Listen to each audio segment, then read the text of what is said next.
नमस्कार, आपके पसंदीदा कार्यक्रम डॉक्टर स्पीक में आप सभी का स्वागत है। मैं हूं अश्विनी कुमार मिश्र और मेरे साथ है मेरी सहयोगी मुनमुन भट्टाचार्य। केंद्र ने कहा है कि देश में कोरोना वायरस की दूसरी लहर धीरे धीरे मंद पड़ रही है और देश में 44 दिनों बाद अब जाकर कोरोना वायरस के सबसे कम मामले आए हैं।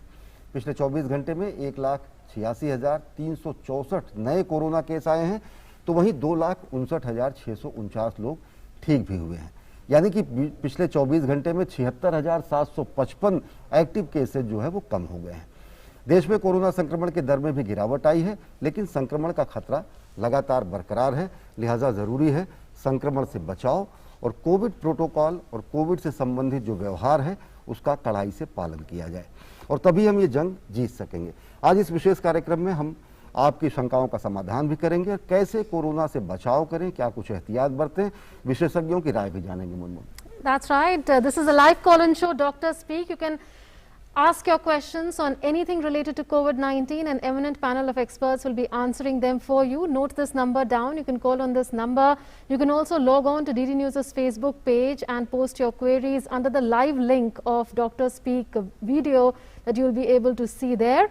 And let's introduce the guest now. Dr. M.C. Mishra, Senior Surgeon and former Director AIIMS is with us. Also, Dr. Neeru Agarwal, Director and the Head of Department Nephrology, Max Hospital, and Dr. Gopal Krishna Bora, Associate Professor, Department of Medicine, AIIMS, Jodhpur. We welcome all the three of you to Dr. Speak. हम अपने दर्शकों को भी बता दें कि आप Facebook पर और ट्विटर पर आप अपने सवाल, अपने शंकाएं, अपने समाधान जानने के लिए हमारे विशेषज्ञों से राय जान सकते हैं। हमारे साथ 3 खास मेहमान जुड़ चुके हैं। Doctor M.C. मिश्रा जो कि फॉर्मर डायरेक्टर हैं एम्स के, डॉक्टर नीरू अग्रवाल और डॉक्टर गोपाल कृष्ण जो कि एसोसिएट प्रोफेसर है department of medicine AIIMS Jodhpur के। हमारी फोन लाइन भी ओपन है, आप फोन लाइन कर सकते हैं। 23387031 ये हमारा फोन नंबर है। दिल्ली से बाहर अगर आप हैं तो दिल्ली का कोड लगा सकते हैं। और सबसे पहले डॉक्टर M.C. मिश्रा जी, आपसे जानना चाहेंगे कि अभी अगर देखें तो जिस तरीके से 44 दिन बाद पहली बार ऐसी स्थिति आई है कि जब कोविड के संक्रमण की दर काफ़ी कम हुई है, इन्फेक्शन रेट भी कम हुआ है और नंबर ऑफ केसेस भी जो है एक्टिव केसेस भी कम हुए हैं, किस रूप में देखते हैं? एक जो सर्ज था या एक लहर जो मानी जा रही थी, अब वो धीरे धीरे गिरावट की तरफ है, राहत भरे आंकड़े, इन आंकड़ों को अगर देखें तो डॉक्टर मिश्रा? बिल्कुल, इसमें कोई संदेह नहीं है कि अब संक्रमण में गिरावट आई है, लेकिन हमें साथ साथ ये भी समझना होगा कि पिछले वर्ष की तुलना में अभी भी जो संक्रमित रोगियों की संख्या आ रही है वो दुगनी है। सितंबर से अगर आप इसकी तुलना करें तो 98,000 केसेस आए थे मैक्सिमम। सबसे अधिक केस सितंबर में, उससे अभी भी दुगनी है। दूसरे, ये जो भी हम परिणाम देख रहे हैं, ये लॉकडाउन जब से लगना शुरू हुआ है उसका फल हमको मिला है। और इसलिए अभी जैसे आपने भी कहा अपनी लीड स्टोरी में कि अभी भी कोई हमारे पास बचाव के अलावा और कोई उपाय अभी नहीं है। साथ में जैसे जैसे टीकाकरण बढ़ता जाएगा वैसे वैसे हमारी स्थिति और सुदृढ़ होती जाएगी। इसलिए सभी लोगों को अभी जो कोविड अप्रोप्रिएट बिहेवियर जिसे बोलते हैं, कोविड उचित व्यवहार या अनुकूल व्यवहार, वो बराबर करते रहना है, जिसमें मास्क आपको 95 से 96% तक प्रोटेक्शन दे सकता है। अगर हम जब भी बाहर जाएं तो 2 मास्क आजकल हम लोग रिकमेंड करते हैं कि एक अंदर आप ये सर्जिकल मास्क लगा लें, ऊपर से एक लिनन का मास्क जो आप प्रतिदिन साफ करें, और 2-3 मास्क इस तरह के लें जो इनको आप बारी बारी से साफ करके धूप में सुखा के और पहन सकते हैं। इसके अलावा जैसे जैसे आपका नंबर टीकाकरण के लिए आता जाए, टीकाकरण अवश्य करा लें, क्योंकि हमें टीकाकरण से ही इस संक्रमण से निजात मिलेगी। इस संक्रमण पर Yes. Dr. Bora, some cases of multi-system inflammatory syndrome among children, MIS-C, are being reported. Is it a post-COVID syndrome? What are its symptoms? And what are the precautions that should be taken? MIS-C symptoms are reported, around 100 cases have been seen in the northern districts. This syndrome was seen before the COVID also, but the cases of inflammatory response in whole body are seen after any viral illness. The incidence of these cases is comparatively higher in post-COVID cases. So I think that this is primarily a post-COVID state, and there are more than 100 cases reported in the northern districts. But this was seen even prior to the COVID in viral illnesses and even in other illnesses. So I think that this is seen with multiple inflammatory and infectious diseases, but the incidence is comparatively higher with COVID.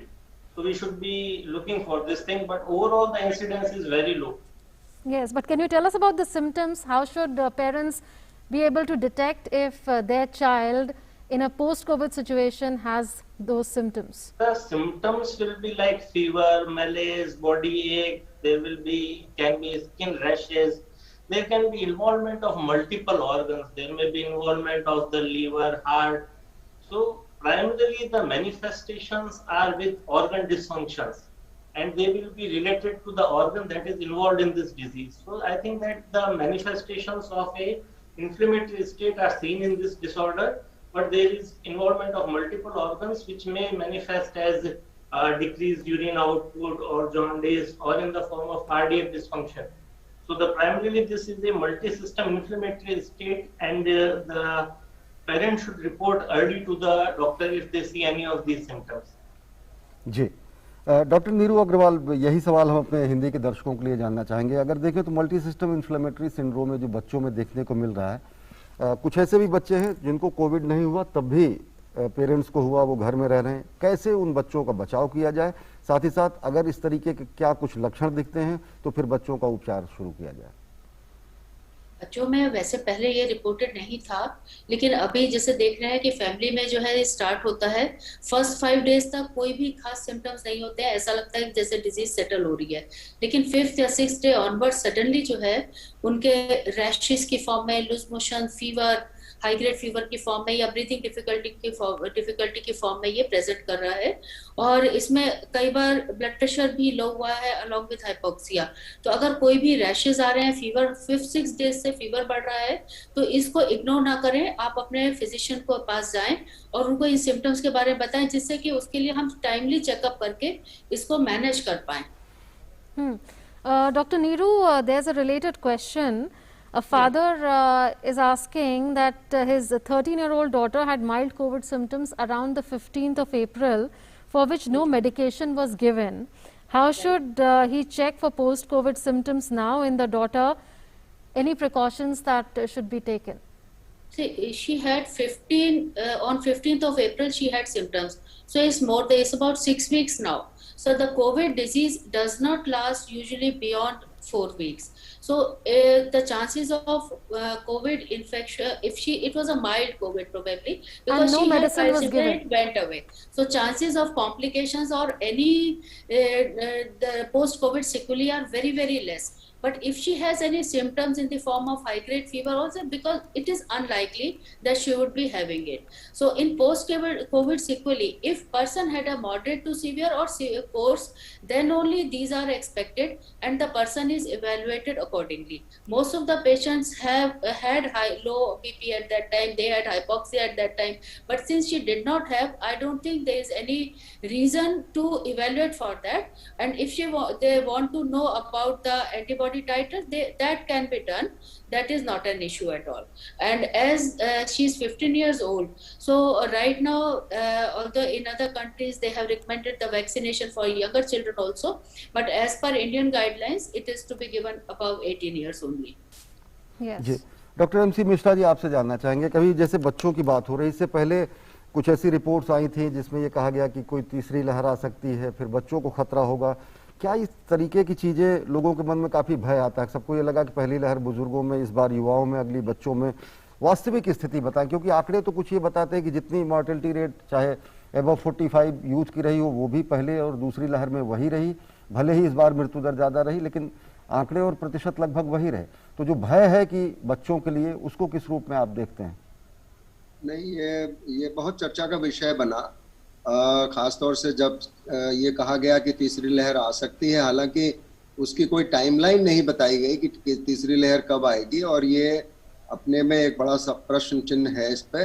लेकिन ये भी आप समझिए कि जो पहली लहर में बच्चों में संक्रमण देखा गया था कोई 4.2% इंडिया का, अगर हम देखें भारत का जी। और इस वाली दूसरी लहर में कोई 6%, 5.8% 10 अप्रैल तक संक्रमण था, और हो सकता है बढ़ गया हो, ये थोड़ा सा 6-7% हो गया हो। और अमेरिका का अगर आप देखें पिछले वर्ष का, तो 8.5% बच्चों में संक्रमण हुआ था। लेकिन अच्छी बात बच्चों में इस बार भी ये रही, पिछली बार भी जो थी, कि जो कोविड रोग हुआ वो बहुत न्यूनतम लक्षणों के साथ हुआ, और ज्यादातर बच्चे गंभीर रूप से बीमार न पहली लहर में हुए न दूसरी लहर में हुए। और जैसे अभी आपको एक प्रश्न भी मिला कि जिसमें उन्होंने पूछा कि उनके बेटी को हो गया था 15 अप्रैल के आसपास, और कोई बहुत ज्यादा लक्षण नहीं थे, कोई दवाई भी नहीं दी गई और वो स्वतः ठीक हो गई। तो इस तरह से ही बच्चों का जो कोर्स रहा है इस इलनेस का, अधिकतर 99.9% बच्चों का इसी प्रकार से रहा है। संक्रमण तो अवश्य हुआ है, दूसरी लहर में भी हुआ है। जैसे अगर हम देखें तो लगभग 79,000 बच्चों में संक्रमण देखा गया, महाराष्ट्र में, कर्नाटक में, यूपी में, दिल्ली में और जगहों पे मिला के जो केसेस में सामने आए। लेकिन इसमें कोई विशेष बात नहीं हुई, जैसे मैंने आपको आंकड़ा भी दिया है। और वही बात आपने बिल्कुल ठीक कहा, हालांकि लोग कह रहे हैं कि इस वाली वेव में यंग लोग ज्यादा इन्वॉल्व हुए, पर अगर आंकड़े देखें तो आंकड़े बहुत ज्यादा डिफरेंट नहीं है। 31 और 32% समझिए, इतना फर्क है। जो दूसरी लहर में और पहली लहर में विशेष अंतर देखा गया, वो देखा गया जो लोगों में निमोनिया का जो संक्रमण हुआ जी कोविड की वजह से, उसमें जरूर ऑक्सीजन की रिक्वायरमेंट भी ज्यादा रही दूसरी लहर में, क्योंकि रोगियों की संख्या बहुत अत्यधिक थी, 4 गुना ज्यादा रोज आ रहे थे। और उसके अलावा जो वेंटिलेटर पे जाने की जो संख्या है वो भी अधिक रही इस बार, और उसमें मृत्यु दर भी काफी रही जो हमारे आईसीयूज में जो रोगी गए, क्योंकि वो बहुत सीवियर निमोनिया से ग्रस्त थे और इसलिए उनको बचाया नहीं जा सका। तो ये फर्क जरूर नजर आया इस बार ऑक्सीजन का और आईसीयू में वेंटिलेटर का। अदरवाइज जो बाकी लोगों में इतना फर्क नजर नहीं आया। There's a caller I think who's joined us. Rajesh has joined us from Haryana. जी राजेश, पूछिए अपना सवाल। हाँ मैडम, मैं ये बोल रहा हूँ कि जो मैं ये कोविना को ये इंजेक्शन लगवा सकूँ, टीका लगवा सकता हूँ क्या मैं? जी, और आपको कोई और दिक्कत है क्या? कोई कोमोर्बिडिटी हो या कुछ और? देखो ऐसा है, पहले मेरे तो कुछ दिन के लिए तो दवाई चलाई थी इसकी, बीपी और शुगर की, तो इस 5 साल हो गई मेरे को छोड़े हुए दवाई ये। ओके। डॉक्टर ने बंद कर दी थी। अब मेरे को वेलप्रिन 200 mg मतलब 3 टाइम और सीप्लार, एक अल्प्राजोलम, ये न्यूरो की दवाई चला रखी है। मेरे पे पैरालिसिस की तकलीफ हो गई थी 5-6 साल पहले, तो ये चालू है, अभी चलाई रखी है। तो मैं टीका लगवा सकता हूँ इसमें कोरोना का? डॉक्टर नीरू, कोरोना के वैक्सीनेशन के लिए ऐसा कोई मेजर कॉन्ट्राइंडिकेशंस आपके केस में नहीं है। अगर आपकी चाहे हार्ट की दवाई चल रही है, चाहे आपका जो है ब्रेन की दवाई चल रही है, आप कोरोना वैक्सीन आराम से लगा सकते हैं। और इसके लिए कुछ गाइडलाइंस है हमारे पास। अगर आपका कोई पहले कोरोना इन्फेक्शन हुआ है, कोविड इन्फेक्शन हुआ है, तो उसमें 3 महीने के बाद, ठीक होने के बाद आप लगवा सकते हैं। अगर आपको कोई और इन्फेक्शन हुआ है जो अदर देन कोविड है, उसमें आप 2 वीक्स के बाद लगवा सकते हैं। और अगर आप ब्लड थिनर्स पर हैं तो आपको लगाने का कोई कॉन्ट्राइंडिकेशन नहीं है। और अगर आपको किसी वैक्सीन से पहले एलर्जी हुई है या वैक्सीन में जो एडजुवेंट डालते हैं उससे कोई एलर्जी है, तो उस केस में हाँ एक रिलेटिव कॉन्ट्राइंडिकेशन है, उसे तब उस केस में आप सुपरविजन में वैक्सीनेशन लगवाएंगे कि वहां पे कोई फैसिलिटी अवेलेबल हो जहां पे अगर आपको कोई एलर्जी वगैरह होती है तो उसको मैनेज किया जा सके। जहां तक आपकी बातें जो आपने बताई हैं उसके हिसाब से आपको लगवा लेना चाहिए। जी, हमारे एक दर्शक हैं जय माझी, एक सवाल पूछ रहे हैं। डॉक्टर गोपाल कृष्ण जी आपसे जानना चाहेंगे, लोगों के मन में कोरोना की तरह इसका भी बहुत ज़्यादा भय है, म्यूकोरमाइकोसिस का। वो कह रहे हैं कि ऐसे व्यक्ति जो कि संक्रमित है म्यूकोरमाइकोसिस जिनको है, उनके क्या हम संपर्क में आते हैं, छूते हैं या उनसे मिलते हैं, तो क्या हमको भी हो सकता है? यानी कि इसका इन्फेक्शन किस तरीके से होता है, ये जय माझी का भी सवाल है। और साथ ही साथ क्या ये स्प्रेड होने का या कारण क्या है, कांटेक्ट से होता है? एक लोगों के मन में आम धारणा समझना है। पड़ेगा कि म्यूकर माइकोसिस ओमनी प्रेजेंट है, मतलब म्यूकर के स्पॉट्स सभी जगह पे पाए जाते हैं। आप और हम भी करीब करीब ये मान के चलिए कि रोज कहीं न कहीं म्यूकर से कांटेक्ट में आते हैं, उसके स्पोर्स से कांटेक्ट में आते हैं। खास तौर से जो डैम्प जगहें हैं जहाँ पे वेजिटेशन है वहां पे ये थोड़े ज्यादा हो सकते हैं, लेकिन थोड़ा बहुत कांटेक्ट हर आदमी का आएगा। तो जो लोग इम्यूनो कॉम्प्रोमाइज्ड होंगे और ससेप्टिबल होंगे, उन्हीं लोगों के अंदर ये म्यूकर माइकोसिस होने की संभावना पाई जाएगी। तो म्यूकर माइकोसिस सामान्यतया पहले भी हम लोग बहुत ही कम देखते थे, साल में 1 या 2 पेशेंट हम म्यूकर माइकोसिस के देखते थे, बस उसकी संख्या बहुत ज्यादा बढ़ गई है। पिछले करीब 1-1.5 महीने में करीब 70 पेशेंट या 80 पेशेंट हमने म्यूकर के यहाँ एम्स में देखे हैं। तो मेरा मानना है कि म्यूकर माइकोसिस एक ऐसा फंगस है जिसके स्पोर्स हमें हर जगह मिलेंगे, वो सभी जगह पे व्याप्त है।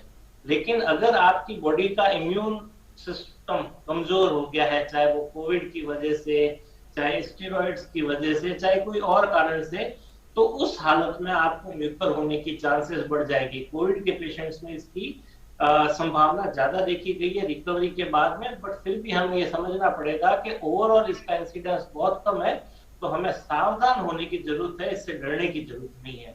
और सामान्यतया इसका एक इंसान से दूसरे इंसान में सीधा संक्रमण नहीं होता। Dr. Neeru, there's a question from Anirudh Khajuria that my eldest sister is a lactating mother. Can she take the COVID vaccine? Yeah, recently the guidelines have come for lactating mothers. So for pregnancy, they are still not there, but lactating mothers can receive the vaccine.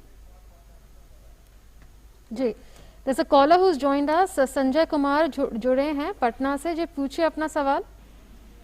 जी, हमें 1 महीना पहले typhoid हो गया था, काफी देर दोनों time घिन गए थे। पेशेंट एक था वो डेथ कर गया था, तो 1 महीना पहले उनको हम ले जाके दांत संस्कार के, तो उसमें हम दोनों टाइम काफी घिन गए थे। अब भीगने के कारण हमें टाइफाइड हो गया। हम इलाज कराए, जांच कराए तो हमें टाइफाइड निकला। फिर उसके बाद डॉक्टर साहब गए तो कोरोना जांच भी करवाए तो निगेटिव आया।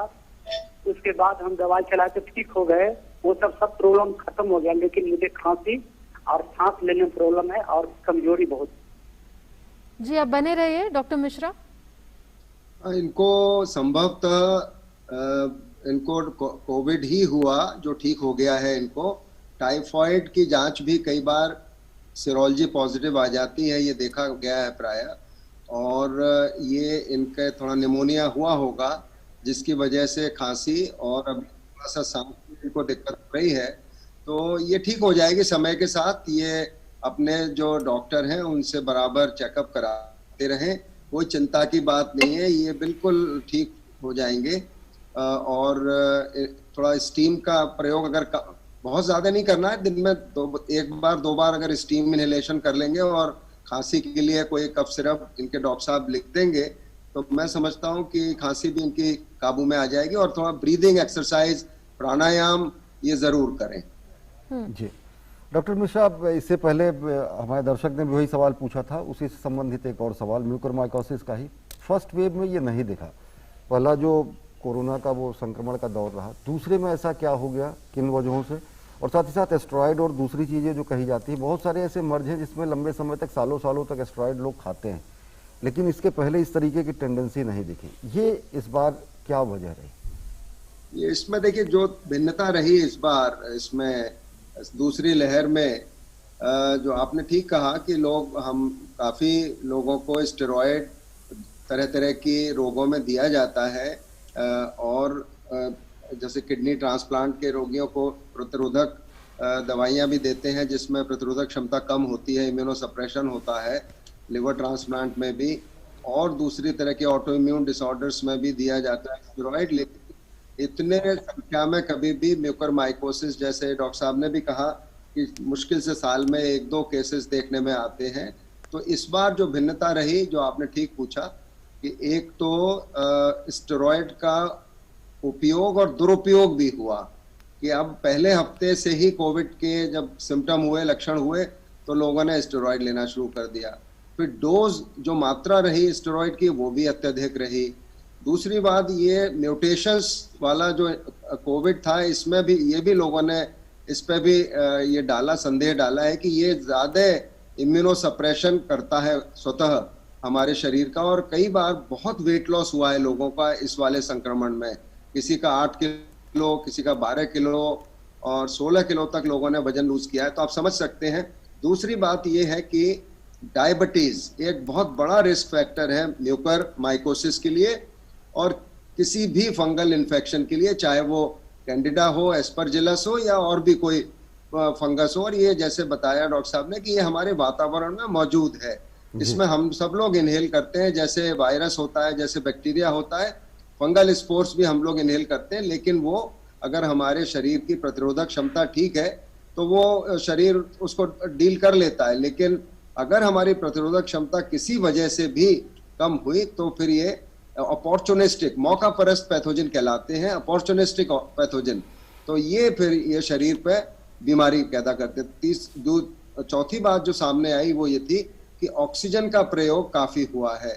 अब उसमें कई बार ऑक्सीजन जिस प्रकार से ली गई, उसका उपकरण जो यूज हुआ, इंडस्ट्रियल ऑक्सीजन का भी किस तरह से कितना क्वालिटी कंट्रोल हुआ, तो एक ये भी बात सामने आई कि हो सकता है और काफी लोगों को घर पे भी ट्रीटमेंट हुआ। ये सबसे आश्चर्य वाली बात थी कि कोविड से ठीक होने के बाद फिर ये लक्षण आए इसके फंगल इन्फेक्शन के, ये अपने में बहुत चिंता का कारण बना। और इसमें कहीं ना कहीं लोगों का अपना जिस तरह से कोविड रिकवरी के बाद सेक्लूजन में चले जाना, पता नहीं किस तरह का वेंटिलेशन था घरों में और क्या साफ सफाई थी, अपने पर्सनल हाइजीन कैसी थी, नेजोफेरेंजियल हाइजीन कैसी थी, तो बहुत सारे ये प्रश्न हैं। मास्क का प्रयोग भी जैसे लोगों ने जो लिनन मास्क यूज किया है उसको कितना केयरफुली उसको साफ किया है, 3-3, 4-4 दिन तो नहीं लगा के रखा। तो बहुत सारे इसमें प्रश्न उठे हैं जिनका मेरे ख्याल से विवेचना होगी सभी हॉस्पिटल्स में जिसमें केसेस संख्या ज्यादा है, उसके बाद ही कुछ ठोस नतीजे पे पहुंच सकेंगे कि क्यों हुआ है। लेकिन 2-3 बातें बिल्कुल साफ है। अनकंट्रोल्ड, अनियंत्रित डायबिटीज, और डायबिटीज स्टेरॉइड देने से और बढ़ जाती है। पहले हफ्ते से ही स्टेरॉइड का प्रयोग होना, अननेसेसरी अनइंडिकेटेड स्टेरॉइड्स भी बहुत मिले हैं, क्योंकि डायबिटीज के रोगियों में तो ज्यादा हुआ ही है फंगल इन्फेक्शन। हम चर्चा जारी रखेंगे अपने खास मेहमानों से, लेकिन एक बार हम चलते हैं उड़ीसा, जहां पर प्रधानमंत्री नरेंद्र मोदी आज चक्रवाती तूफान यास के बाद की स्थितियों का जायजा लेने के लिए वो हवाई सर्वेक्षण कर रहे हैं उड़ीसा और पश्चिम बंगाल का। और इससे पहले जो यास चक्रवात आया था, इससे काफ़ी समीक्षा बैठक उन्होंने की। आज वो जब उड़ीसा पहुंचे और उसके बाद उनको एक पूरा का पूरा प्रेजेंटेशन दिया गया और क्या कुछ अपेक्षाएं हैं वो दी गई। ये सीधी ये तस्वीरें आप देख रहे हैं कि किस तरीके से प्रधानमंत्री नरेंद्र मोदी पश्चिम बंगाल के क्षेत्रों में हवाई सर्वेक्षण कर रहे हैं, यास तूफान से हुए नुकसान का जायजा ले रहे हैं। Manmohan. Absolutely. So Prime Minister Narendra Modi conducting an aerial survey in the aftermath of cyclone Yas. You would remember that Odisha and West Bengal coasts were impacted in the aftermath of the cyclone. Earlier you would remember similar scenes that had come in. Absolutely. So Prime Minister conducted an aerial survey of cyclone affected areas of Balasore, Bhadrak and Purva Midnipur of Odisha as well as West Bengal, and there you can see Prime Minister taking a first-hand review of the situation through an aerial survey in the Yas battered coasts of West Bengal and Odisha. यास तूफान से आई हुई स्थितियों से जो चुनौतियां हैं उससे किस तरीके से निपटा गया, इसको पूरे देश ने देखा। और आज प्रधानमंत्री नरेंद्र मोदी अभी हवाई सर्वेक्षण कर रहे हैं बालासोर और भद्रक, जो कि उड़ीसा के क्षेत्र हैं, और पूर्वी मिदनीपुर का क्षेत्र पश्चिम बंगाल से जुड़ा हुआ, जो कि इस चक्रवाती तूफान से सर्वाधिक प्रभावित क्षेत्र रहे हैं। तस्वीरों में साफ दिख रहा है कि किस तरीके से बारिश के बाद वहां पर स्थितियां बनी हुई हैं। इससे पहले प्रधानमंत्री नरेंद्र मोदी ने एक समीक्षा बैठक भी की थी और विभिन्न पहलुओं, नुकसानों का आकलन और इससे संबंधित एक उनको प्रेजेंटेशन भी दिया गया था। और इससे पहले अगर देखें तो जो प्रारंभिक रिपोर्ट्स थे उस हिसाब से जो प्रभावी आकलन किया गया तो काफ़ी कुछ जान माल का नुकसान इस चक्रवाती तूफान की वजह से उसको कम करने में काफ़ी मदद हासिल रही। हमारे संवाददाता अरुण शर्मा हमारे साथ जुड़ चुके हैं। अरुण, हम देख रहे हैं तस्वीरों में प्रधानमंत्री नरेंद्र मोदी हवाई सर्वेक्षण कर रहे हैं पश्चिम बंगाल और उड़ीसा के चक्रवात प्रभावित क्षेत्रों का। इससे पहले जब किन मुद्दों पर विचार विमर्श हुआ और आगे का क्या कुछ प्लान है, किस तरीके से इस पूरे के पूरे दोनों क्षेत्रों को इमदाद मदद पहुंचाने की कवायद है? देखिए अश्विनी, प्रधानमंत्री नरेंद्र मोदी ने ओडिशा से निकल करके लगभग 2 घंटे के आसपास तक एरियल सर्वे किया है ओडिशा का और वेस्ट बंगाल का।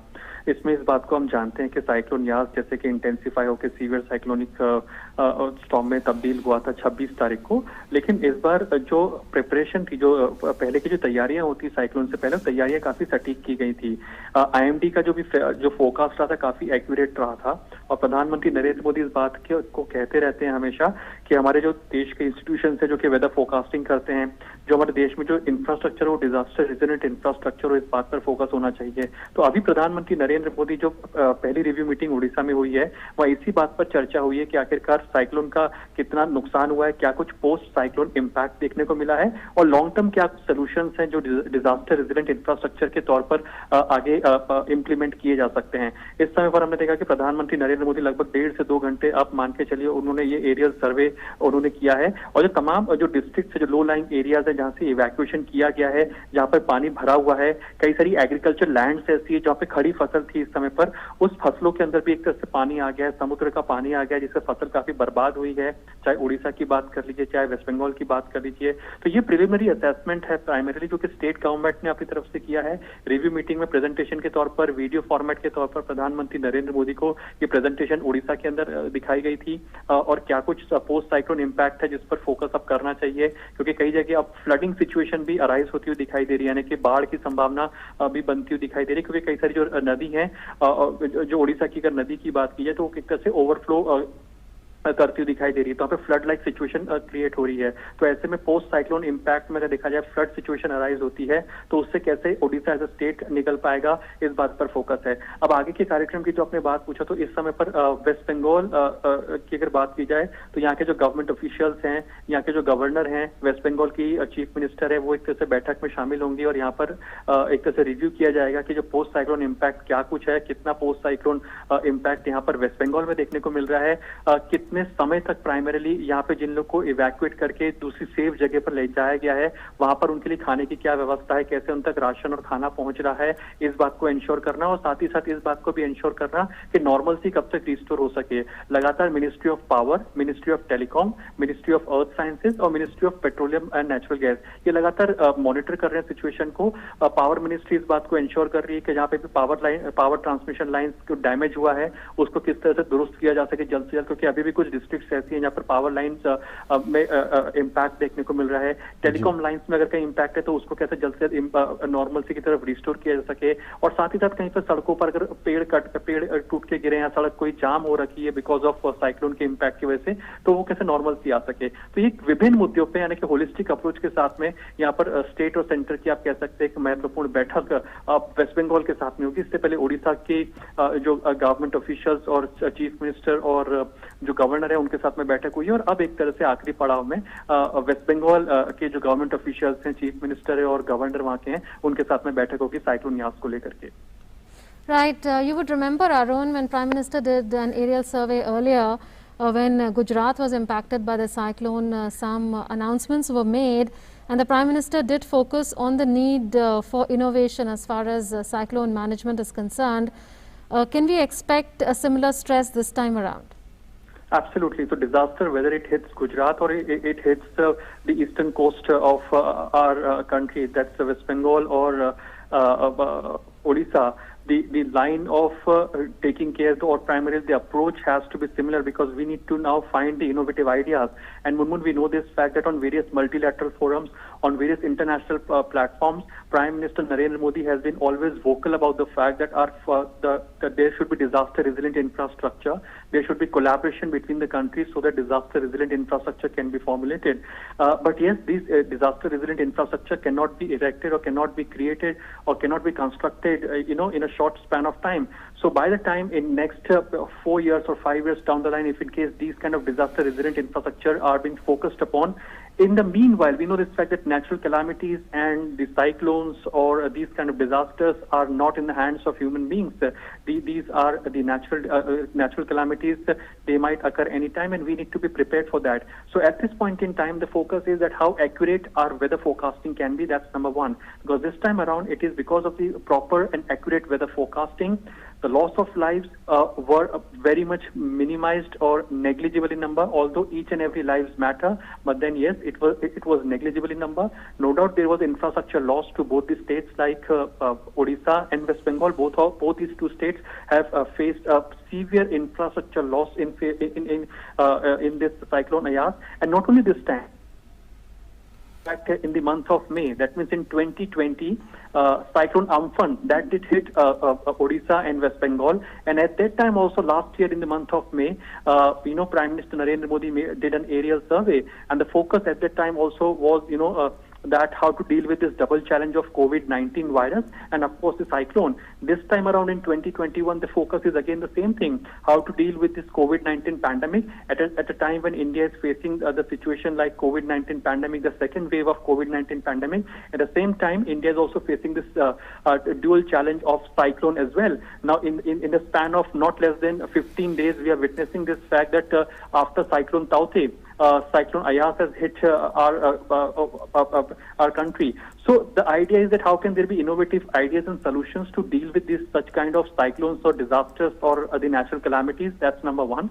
Number two, how can the focus be on the disaster resilient infrastructure? Because more or less in the first review meeting, that means when Prime Minister Narendra Modi did a review meeting in Odisha, at that time the clear focus was on the long-term solution of the cyclone, because the government officials of Odisha they all have clearly raised this point that every year from decades they are facing the situation of this cyclone and this natural calamity.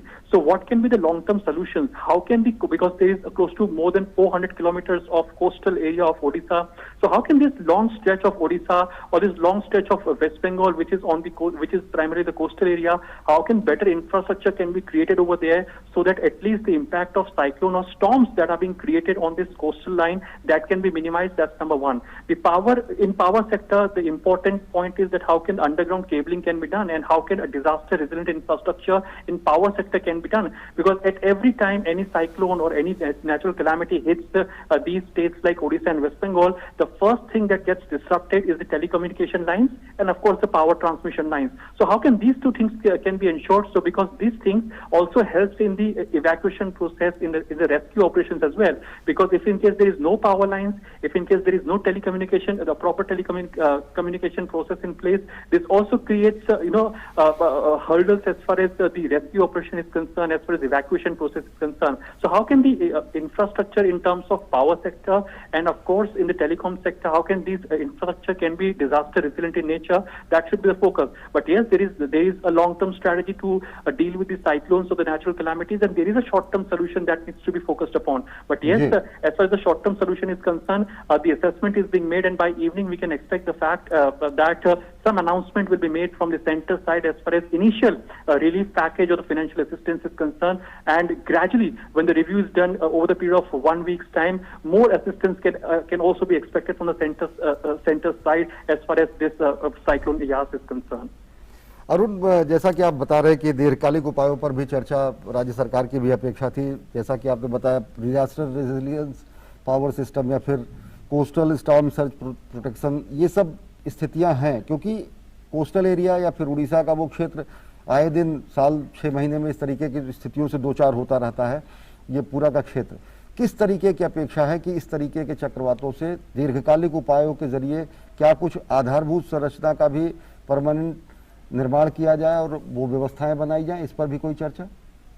बिल्कुल, अगर हमने ओडिशा की presentation देखे तो उसमें प्रधानमंत्री नरेंद्र मोदी को लगभग 7 से 8 मिनट की एक वीडियो दिखाई गई थी जिसमें यह बताया गया था कि क्या कुछ तैयारियां की गई हैं साइक्लोन से निपटने के लिए।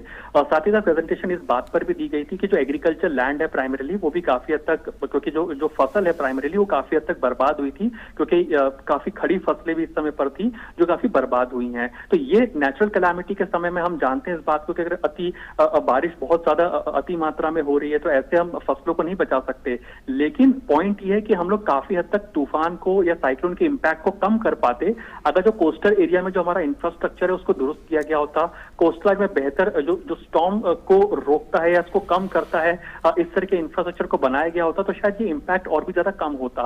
लेकिन इसमें एक यहाँ महत्वपूर्ण बात आती है कि डिजास्टर रेजिलेंट इंफ्रास्ट्रक्चर, यानी अगर आसान भाषा में समझे कि हमारे पावर सेक्टर, उस पर डिजास्टर का इम्पैक्ट कम से कम हो, हमारे टेलीकॉम सेक्टर की जो टेलीकॉम लाइंस होती है उस पर डिजास्टर का या नेचुरल कैलामिटी का इम्पैक्ट कम से कम हो, जो तेज हवाएं चलती हैं, जो साइक्लोन में हम जानते हैं कि जो तेज हवाएं चलती हैं उसका इम्पैक्ट कम से कम हो किसी भी स्टेट के ऊपर, इस बात पर फोकस करना है और इस तरह के इंफ्रा को बनाना है तो उसमें लगभग 5 साल 6 साल से भी ज्यादा का समय लगेगा, क्योंकि ये एक लॉन्ग टर्म प्रोसीजर है। ऐसे में मीनवाइल हम जानते हैं कि लगभग ओडिशा जैसा राज्य हो गया, वेस्ट बंगाल जैसा राज्य हो गया, और जिसको हर साल किसी न किसी चक्रवात से, तूफान से दो चार होना पड़ता है, और एक तरह से इकोनॉमिक लॉस भी काफी ज्यादा हो जाता है। एक तरफ तो कोविड की महामारी से हमारा देश जूझ रहा है, दूसरी तरफ कोविड के अलावा प्राइमरीली इस तरह के साइक्लोन भी अगर जब हिट करते हैं तो इकोनॉमिक इंपैक्ट और इकोनॉमिक रेपरकशंस भी काफी ज्यादा होते हैं। लगभग लाखों की संख्या में ओडिशा और वेस्ट बंगाल में अगर आप मिला लें तो कई लोगों को सेफ प्लेसेस पे लेकर के जाया गया, इनको इवैक्यूएट किया गया लो लाइंग एरिया के वहां से। तो वहां पर कैसे पक्के मकान बनाए जा सके, कैसे पक्के घरों को बनाया जा सके, और जिन लोग को लो लाइंग एरिया से इस समय पर इवैक्यूएट किया गया है उनको प्राइमरीली कैसे भोजन मिल सके, उनके लिए कैसे ईज मुहैया कराई जा सके इस महामारी के दौरान भी, इस साइक्लोन के समय भी, इस बात पर एक तरह से फोकस है। इनिशियल असिस्टेंस जो ओडिशा में जिस तरह की बात हुई थी और प्रधानमंत्री नरेंद्र मोदी ने इस समय पर ओडिशा और वेस्ट बंगाल और दोनों तरीके से एरियल सर्वे किया है। जी बहुत बहुत शुक्रिया अरुण विस्तार से जानकारी देने के लिए। Absolutely. So that was a correspondent Arun Sharma reporting on an aerial survey conducted by Prime Minister Narendra Modi of the cyclone battered parts of West Bengal and Odisha. Let's move back now into Dr. Speak. Well, several questions have started coming in. Dr. Neeru, if you are with us, there is a question from Deeksha who's saying, मेरी mother को second dose 27 मई को लगनी थी पर 2 दिन पहले उन्हें tetanus का इंजेक्शन लगा है, क्या वो वैक्सीन लगवा सकती हैं? वैक्सीन के लिए इस समय कोई आपकी तरफ से कोई मेजर कॉन्ट्राइंडिकेशन नहीं है। टिटनस का नॉर्मली वैसे जो दूसरे वैक्सीन के लिए हम कहते हैं कि ये 14 डेज का गैप होना चाहिए, लेकिन टिटनस का वैक्सीन जो है टिटनस टॉक्सॉइड है, इसकी तरफ से कोई कॉन्ट्राइंडिकेशन नहीं है, आप उनका वैक्सीन लगवा सकते हैं। जी वैक्सीन की चर्चा चल रही, मुनमुन एक मूलभूत सवाल डॉक्टर एमसी मिश्रा साहब से पूछना चाहेंगे। जो वैक्सीन के बीच का जो ड्यूरेशन होता है डॉक्टर साहब, वो कोवैक्सीन और कोविशील्ड के जो ड्यूरेशन है उनमें थोड़ी तब्दीली की गई है, वो बढ़ाया गया है। लोगों के दिमाग में एक भ्रम जैसी स्थिति है कि कहीं ये कोशिश की जा रही कि वैक्सीन नहीं इसलिए हम उसको स्ट्रेच कर रहे हैं, जबकि जो स्टडीज हैं, जो अब तक के रिसर्च हैं, वो ये बताते हैं कि और ज़्यादा प्रभावशीलता और ज़्यादा एंटीबॉडीज़ का निर्माण होता है डॉक्टर साहब। तो ये इस पर से जो आप अपनी राय दें। मिला है वो आगे भी आपको बचाता रहेगा। Dr. Mishra, could you hear the question that Ashwini had asked? Ashwini, would you like to repeat doctor it? Mishra, हम ये एक सवाल आपसे पूछना चाह रहे हैं कि जो 2 डोजों के बीच में ड्यूरेशन बढ़ाया गया है, इस पे कुछ लोगों के दिमाग में ये भ्रम आता है कि वैक्सीन की थोड़ी कमी है, क्या पता इसलिए हो, लेकिन स्टडीज ये बताती है कि और ज्यादा एंटीबॉडीज बनती, और ज्यादा इफिकेसी बढ़ती, और ज्यादा लाभकारी होता है अगर इसको डोजेस के बीच का ड्यूरेशन हम बढ़ाते हैं। इस पर जो लोगों के मन में भ्रम है डॉक्टर मिश्रा, उस पर आपकी क्या राय है? नहीं, इसमें देखिए ये बहुत विज्ञान पे आधारित है। ये जो निर्णय लिया गया है, जो 2 डोजेस के बीच में जो गैप बढ़ाया है, स्पेसिंग बढ़ाई है, जब देखिए कोविशील्ड के लिए हम बात कर रहे हैं, ये कोवैक्सीन में 3 महीने का गैप नहीं है। अभी कोवैक्सीन में हम मैक्सिमम 42 दिन का गैप कर सकते हैं और कोविशील्ड में हम 3 से 4 महीने का भी कर सकते हैं। उसका आधार ये है कि जब ट्रायल हुए थे ये ब्राजील में एस्ट्राजेनेका वैक्सीन के, तो उसमें शुरू में गैप 28 दिन का ही था, पहला इंजेक्शन लगेगा उसके 28 दिन बाद दूसरा लगेगा, लेकिन बहुत सारे वॉलंटियर्स 28 दिन पे नहीं आए और वो 28 दिन के बाद आए। कोई 6 हफ्ते पे आया, कोई 8 हफ्ते पे आया, कोई 12 हफ्ते पे आया। और जब उन आंकड़ों का विश्लेषण किया गया तो WHO ने ये पाया कि जो लोगों ने गैप बढ़ाया वो डिफॉल्ट हुआ, बाय डिफॉल्ट हुआ, वो उसका कोई उसमें ट्रायल में नहीं था वो शामिल। तो उसमें देखा गया कि एक तो उनको गैप बढ़ाने से कोई विपरीत परिणाम नहीं आया सामने, बल्कि देखा गया कि उन लोगों में प्रतिरोधक क्षमता भी अच्छी बनी है जिनमें गैप ज्यादा था। इसलिए WHO ने फरवरी 2021 में ही ये बात कह दी थी कि हम कोविशील्ड के केस में हम गैप को बढ़ा सकते हैं। और अब उसी आंकड़ों को ध्यान में रखते हुए भारत सरकार ने हमारे जो वैक्सीन कमेटी है नीति आयोग के अंतर्गत, उन लोगों ने भी इसको प्रमाण को मान लिया है। और इससे दो लाभ हैं, एक तो हमें ज्यादा लोगों को हम पहले टीकाकरण के दायरे में ला पाएंगे, और दूसरे इससे फायदा है। तो इसमें तो डबल बेनिफिट हमको हो रहा है, इसलिए बिल्कुल लोग निश्चिंत रहें, ये विज्ञान पे आधारित निर्णय है और इसमें कोई भी चिंता करने की बात नहीं है। जी। Jay Manji is asking Dr. Bora, there are 4 family members, they were COVID positive 28 days ago, and now when the RT-PCR test was done after 28 days, 3 of them were found to be negative, 1 of them was found to be positive. So since that person is living with the other 3 also, does that mean that the other 3 can be infected again? So the question is on COVID related immunity. पहली बात तो मुझे लगता है कि ये बहुत clear cut guidelines हैं कि हमें रिपीट टेस्ट नहीं करना है। तो जो एक बार कोविड पॉजिटिव हो गए और अगर उनमें माइल्ड इलनेस है तो 10 दिन बाद में और 3 दिन तक अगर उनको बुखार नहीं रहता है तो हम उनको नॉन इन्फेक्टिव मान लेते हैं, क्योंकि कोविड का जो टेस्ट होता है वो छोटे छोटे वायरस के आरएनए पार्टिकल्स को भी पकड़ सकता है और इस वजह से कई बार बहुत लंबे समय तक हो सकता है कि वो टेस्ट पॉजिटिव आए। तो अगर 10 दिन से ज्यादा हो गए हैं, 3 दिन तक बुखार नहीं आ रहा है, तो टेस्ट कराना किसी भी रूप में ठीक नहीं है। और अगर उन्होंने कोई कारण से टेस्ट करा लिया है और कोई पॉजिटिव है तो मुझे नहीं लगता है कि अगर उनमें कोई सिम्टम्स नहीं है तो वो इन्फेक्टिव है। तो इस हालत में मुझे नहीं लगता है कि उनको किसी प्रकार का रिस्क है और वो आराम से आपस में साथ रह सकते हैं। कोविड अप्रोप्रिएट बिहेवियर हमेशा फॉलो करने की जरूरत है, हमेशा हाथ धोने की, मास्क पहनने की, फिजिकल डिस्टेंसिंग रखने की जरूरत है। लेकिन किसी का 28 दिन बाद में टेस्ट पॉजिटिव आ गया उससे कोई फर्क नहीं। हमारी दर्शक है विद्या भूषण, फेसबुक पे एक सवाल पूछ रहे, 30 अप्रैल को कोविड टेस्ट कराया था, उसमें मैं पॉजिटिव पाया गया।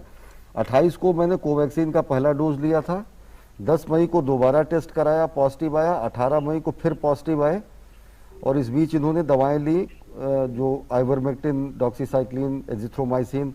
अभी भी इनके गले में खराश बना हुआ है, ये क्या करें? डॉक्टर नीरू अग्रवाल जी।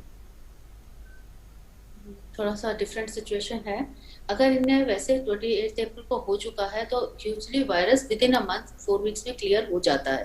तो अगर इनको दोबारा आया है और इन्हें कोवैक्सीन लगा है विच इज इनएक्टिवेटेड वायरस, तो जो हमारा वायरस के जो टेस्टिंग है RT-PCR या CB-0, ये सब जो है ये डेड और लाइव वायरस में डिफरेंशिएट नहीं कर पाते हैं। ये वायरस को सिर्फ पिक करते हैं कि हाँ बॉडी में वायरस का इफेक्ट। तो इसलिए मेरा सोचना है कि जो इनको खांसी वगैरह चल रही है ये कोविड की वजह से नहीं होनी चाहिए, क्योंकि वो पीरियड इन्होंने ऑलरेडी क्रॉस कर लिया है। और अगर RT-PCR आ रहा है, जैसे अभी डॉक्टर वोरा ने भी बताया कि 1% को पॉजिटिव और 3 को नहीं है, तो जो वायरस है वो डेड और लाइव दोनों ही पिक होंगे, तो उसकी पॉजिटिविटी का अब कोई मीनिंग नहीं रह जाता है। Anirudh Khajuria is asking that his parents got the COVID vaccine, but both of them have different health issues like orthopedic problems, high BP issue and others. They're taking lots of medicines at a time. So the question is, after vaccine, how long will their immunity last against COVID-19 since they have BP and orthopedic problems and some other problems as well? Dr. Mishra? What they are asking in response to vaccination or in Sankraman? Yes, in response to vaccination, because the parents are vaccinated. In response to vaccination, we do not have answer to this question yet. Bharat Biotech has initiated to expand its phase 2 trial actually. Phase 2 trial, the volunteers which participated in their phase 2 trial in October, they are now starting to give them a booster at 6 months. So we will see, and that the same thing applies to other vaccines also, since none of the vaccines have yet completed 1 year of when vaccination started, whether it was US vaccines, Pfizer and Moderna, or AstraZeneca, Covishield, Covaxin. So we will have this answer maybe by the end of this year, but we hope and what scientists feel that the protection will last for at least 1 year. So let's see what the future has in store for us, but what we feel that we'll have to get a booster at least at 1 year, those who want to get the booster. Okay. A caller has joined us. प्रखर हमारे साथ जुड़ रहे हैं गाजियाबाद से। जी पूछिए अपना सवाल। सर नमस्कार। सर मेरे फादर के प्लेटलेट्स 37,000 से लेके 45,000 तक रहते हैं और फैमिली प्रॉब्लम है थ्रोम्बोसाइटोपिनिया की, सबके कम रहते हैं, तो क्या उनको वैक्सीन लगवाई जाए और लगवाई जाए तो कौन सी लगवाई जाए? डॉक्टर नीरू, अगर ये फेमिलियर प्रॉब्लम है तो इसमें और इनको कोई ब्लीडिंग नहीं हो रही है तो पहली चीज तो ये है कि हमें देखना है कि ये ऐसा हो क्यों रहा है, क्योंकि लो प्लेटलेट्स के बहुत सारे रीजंस होते हैं और कई बार ऐसा होता है कि सिक्वेस्ट्रेशन की वजह से ब्लड में लो दिखाई देता है लेकिन एक्चुअल में लो वैल्यूज इतनी नहीं होती हैं। तो अगर इनको ब्लीडिंग नहीं है तो वैक्सीन लेने में इनफैक्ट कोई कॉन्ट्राइंडिकेशन नहीं है। साथ ही जिन लोगों के प्लेटलेट्स लो हैं या जो भी लोग इम्यूनोसप्रेस्ड हैं उनको वैक्सीन लेना चाहिए। वैक्सीन का उसको मॉनिटर करना चाहिए बाय आईजीजी एंटीबॉडीज। अगर जैसे 2 डोज लग रही हैं और अगर हम लोग, क्योंकि हम नेफ्रोलॉजी में हमारे पेशेंट बहुत सारे इम्यूनोसप्रेस्ड होते हैं तो हम लोग इस बात को हमेशा डिस्कस करते हैं कि अगर 2 वैक्सीन के बाद भी एंटीबॉडी जनरेट नहीं होते हैं तो उनका एंटीबॉडी टाइटर्स एक बार चेक कर लें और उनको एक बूस्टर डोज लेने के बारे में सोचा जाए। हालांकि अभी इसके बारे में कोई बहुत मेजर स्टडीज नहीं हुई है but they are about to start.